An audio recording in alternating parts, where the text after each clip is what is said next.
Ladies and gentlemen, welcome to Innovate or Die. I'm your host, Jan Barcht, and I'm super excited to take you on this journey to understand disruptive innovation. Together, we're going to explore what disruptive innovation is, why it's killing companies, and how you can change to thrive in today's innovation age. So let's kick things off by asking that critical question, why? Why do we innovate? Why is it so important? We innovate to get more of what we want. Specifically, there are 4 steps here. Step 1, you need to desire more of something. Step 2, you're going to encounter a problem. How do I get more of what I want? Step 3, you need to solve this problem. And step 4, all your problem-solving efforts arrive at a solution, giving you what you want. For example, once upon a time, there was a dark age, a terrible time, where you could not carry all your songs in one pocket. Imagine you could only carry 10 songs in your pocket with very boring playlists. And basically what happened is that people said, you know what, I want to carry 10,000 songs in my pocket. But we face a problem. How do we do this? We can't carry all our CDs and cassettes around because that's impractical. So we get involved with solving the problem of carrying 10,000 songs in our pocket, and eventually you produce a solution, the iPod. So since we really believe in knowing what you're talking about, I'm actually going to focus on these words of problem-solving solution to give you the clarity and confidence to understand innovation from a first principles perspective. So first, innovating. It's a verb. It's an activity of solving complex problems in creative ways. When someone says we need to be innovative, what they're saying is we need to solve this complex problem in creative ways. Now, 2 key words here. Complex means that there's many parts to this problem. It's not easy to understand. There's no existing solution, so we have to create one. And the only way we're going to create this solution is through trial and error.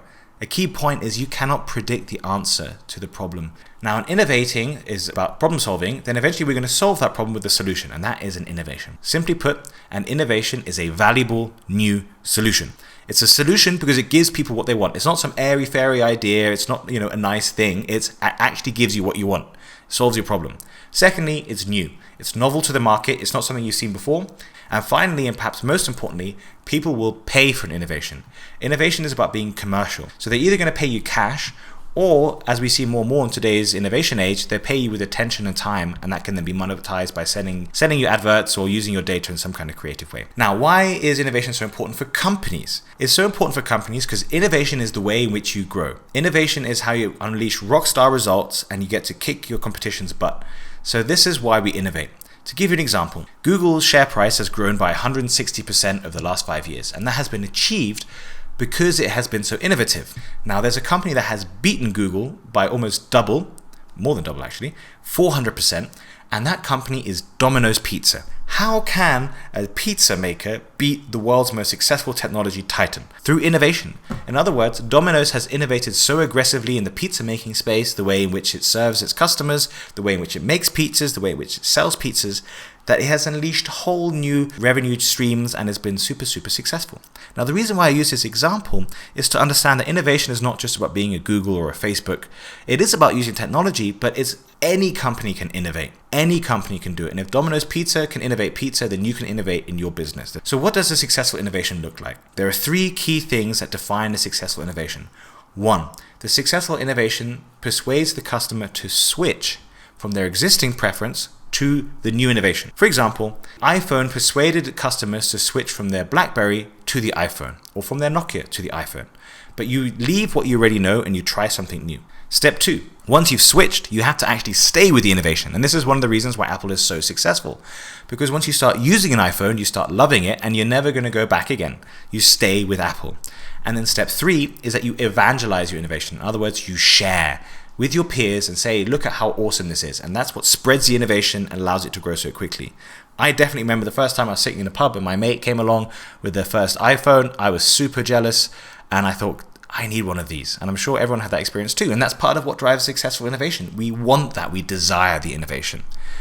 Now, what is disruptive innovation? Disruptive innovation is basically doing those 3 things of getting customers to switch and stay with you and spread, but doing it really quickly in a really superior way. So disruptive innovation is disruptive because overnight you can become irrelevant. Overnight, your competitor or a whole new company you've never heard of can surprisingly launch a new innovation that is vastly superior to your own. Your customers will suddenly leave you and they're never going to come back, and you have no way of trying to beat this random new upstart. And so that's what's so scary about disruptive innovation. Now let's think about why didn't Nokia try and fight back? Because Nokia was focused on solving the wrong problem in the wrong way. They thought you wanted a phone, and so Nokia was focused on building you a better phone, longer battery life, physical keyboard, very resilient. But people don't want a phone, they want a digital lifestyle. You touch your phone maybe 100, 200 times a day, but maybe only 5 or 10 of those are to make calls.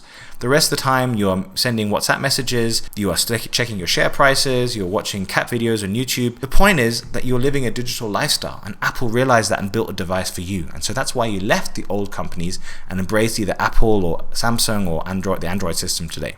So the problem is that traditional companies are stuck solving the wrong problem in the wrong way, and that is why they are dying or dead. So what you need to do is stop doing that. Instead, you need to start creating new solutions to new problems, innovating.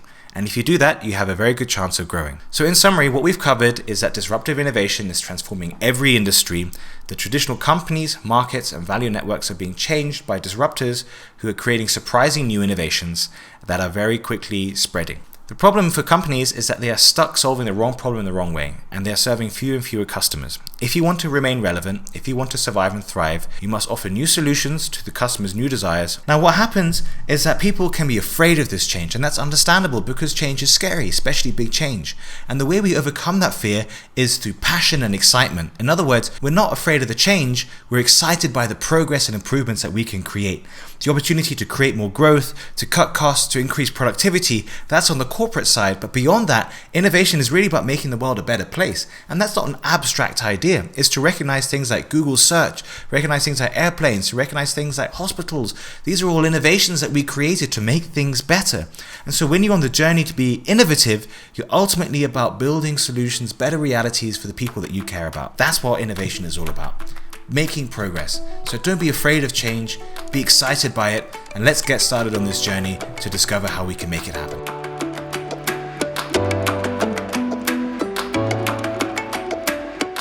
Ladies and gentlemen, welcome to the after party. In this block, we're going to be looking at going a little bit deeper into the key ideas we've covered in the session. So after every video, I'm going to be joining you to ask you a couple of key questions to help you reflect on the learning and also take you a little bit deeper into the insights of that particular session.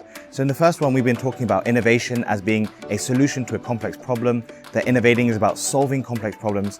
And the reason why we do this is because that's how we create value. So we can actually put this on a graph and chart this journey, because every single growth journey has a classic story to it. In the beginning, we have time here and we have growth on the y-axis. What happens is we have a slow growth phase, and then we hit a rapid growth phase, and then that consolidates again at the end. And this is just called a very simple S-curve.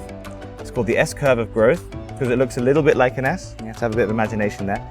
But the point is that every growth journey looks something like this. And what we're going to be doing over the next couple of videos is really exploring this curve, because believe it or not, it's actually very exciting. And I'm looking forward to sharing that with you. Thanks.